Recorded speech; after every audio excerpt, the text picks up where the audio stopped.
Hello student, MBS point एक बार फिर से स्वागत करता है। आज के इस वीडियो में त्रिविमीय ज्यामिति का एक क्वेश्चन लेकर आए हुए हैं जो 2025 यूपी बोर्ड के लिए बहुत ही इम्पोर्टेंट रहने वाला है। आज इस क्वेश्चंस में हम इसको प्रूव करेंगे कि ये जो दो रेखाएं हैं वो समतलीय हैं। समतलीय का मतलब होता है कि एक तल में ही उपस्थित है। ये जो दो रेखाएं हैं एक ही तल में वैरी कर रही हैं। जैसा कि आपने जब द्विविमीय ज्यामिति यानी रैखिक चीज़ें पढ़ रहे थे तो आप पढ़ रहे थे रैखिक, यानी कहने का मतलब कि संरेख। जैसे कि आप संरेख प्रूव कर रहे थे कि जीरो के इक्वल ला रहे थे, इसी तरह समतलीय है कि एक ही, संरेख का मतलब था कि एक ही रेखा पर उपस्थित हो, उसी तरह समतलीय का मतलब होता है कि एक ही तल पे उपस्थित हो। ठीक है, तो सर्वप्रथम तो हम यहाँ से x की वैल्यू निकाल लेते हैं। अगर इसकी तुलना इन दोनों इक्वेशंस का समीकरण क्या होता है, x minus x1 upon a1 is equal to y minus y1 अपान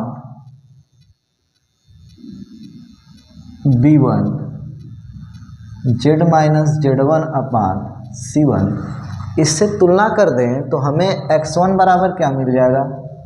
प्यारे स्टूडेंट बताइएगा कि x1 बराबर क्या मिल जाएगा, -3। y1 बराबर क्या मिल जाएगा, 1। z1 बराबर क्या मिल जाएगा, 5। और इसी तरह a1 बराबर क्या मिल जाएगा, -3। b1 बराबर क्या मिल जाएगा, 1। c1 बराबर क्या मिल जाएगा, 5। अब इसी इक्वेशंस की तुलना इसमें कर देते हैं तो ये दूसरा समीकरण है, इसलिए जितनी भी x1 था वहाँ x2 हो जाएगा। Then x2 is equal to हमें मिलेगा -1 और y2 इज इक्वल टू मिलेगा 2, y3 इज इक्वल टू मिलेगा 5 और यहाँ पे a1 a2 is equal to मिलेगा 1 -1 और b2 इज इक्वल टू मिलेगा 2 और c2 इज इक्वल टू मिलेगा 5। ठीक है स्टूडेंट। तो इसके बाद हम बेसिक सा सूत्र लगाते हैं, जो सूत्र क्या कहता है कि यदि इन दोनों का जो पॉलिनॉमियल रैखिक आता है उसको सॉल्व करने के लिए जो सूत्र लगता है हमारे पास x1 माइनस x2, तो एक सारणिक विधि आती है। इसे सॉल्व करने की सारणिक विधि आती है, वो कहती है, सूत्र का यूज करते हैं x1 minus x2 y1 minus y2 z1 minus z2 a1 b1 c1 a2 b2 c2 is equal to 0। अर्थात यदि इसे सॉल्व करें तो यह 0 के इक्वल आ जाए। यदि 0 के इक्वल आ जाएगा तब तो समतलीय होगा, यदि 0 के इक्वल नहीं आ रहा है तो समतलीय नहीं होगा। तो आइए रखते हैं हम x1 की वैल्यू -3 और x2 की वैल्यू -1। -3 -1 +1 हो जाएगा। उसी तरह y1 1 माइनस 1 1 माइनस 2 1 माइनस 2। ठीक है, z1 माइनस z1 है हमारे पास 5 माइनस z2 है हमारे पास, ये सॉरी z2 रहेगा। ठीक है, हाँ ठीक है, z2 is equal to z1 is equal to 5, z2 is equal to 5। ठीक है साथियों, यहाँ से a1 की वैल्यू -3, b1 की वैल्यू 1, c1 की वैल्यू 5, a2 की वैल्यू -1, b2 की वैल्यू 2 और c2 की वैल्यू 5। ठीक है प्यारे स्टूडेंट, इसे सॉल्व करते हैं। सॉल्व करने का हम लाते हैं, इसे यहाँ पे सॉल्व करते हैं। ठीक है, -3 में से 1 जाएगा -2, 1 में से 2 जाएगा तो -1, 5 में से 5 यानी कट गया 0। ठीक है स्टूडेंट।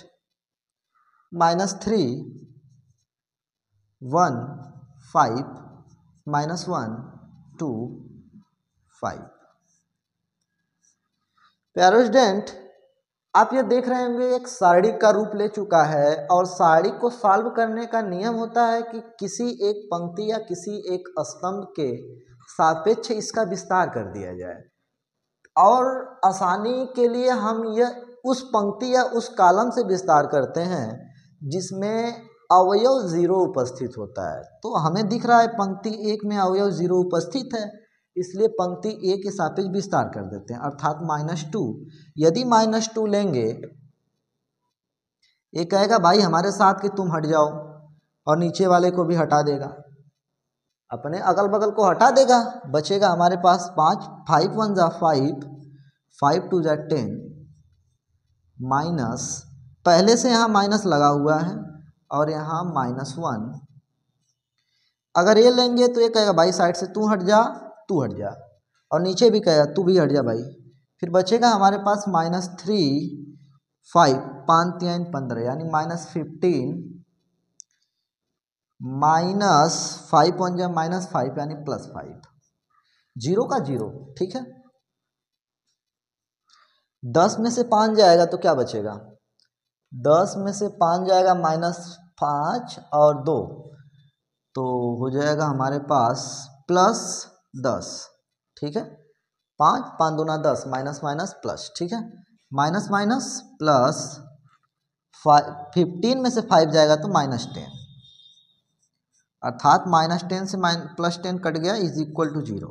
देन देखिए क्या था, यदि इसे सॉल्व करने पर 0 के इक्वल आ जाएगा तो यह दोनों जो रेखाएं दी हुई हैं ये समतलीय कहलाती हैं, अर्थात हम कहेंगे अतः दिए हुए समीकरण समतलीय होंगे।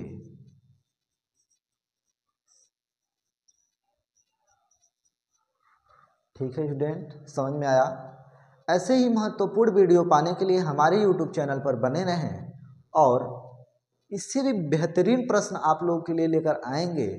आज का ये जो प्रश्न है 2025 बोर्ड एग्जाम के लिए बहुत ही महत्वपूर्ण रहने वाला है, प्रीवियस ईयर में आया हुआ क्वेश्चन है, तो इसे जरूर तैयार करके जाइएगा। वीडियो अच्छी लगी हो तो लाइक करिएगा, सब्सक्राइब करिएगा। धन्यवाद।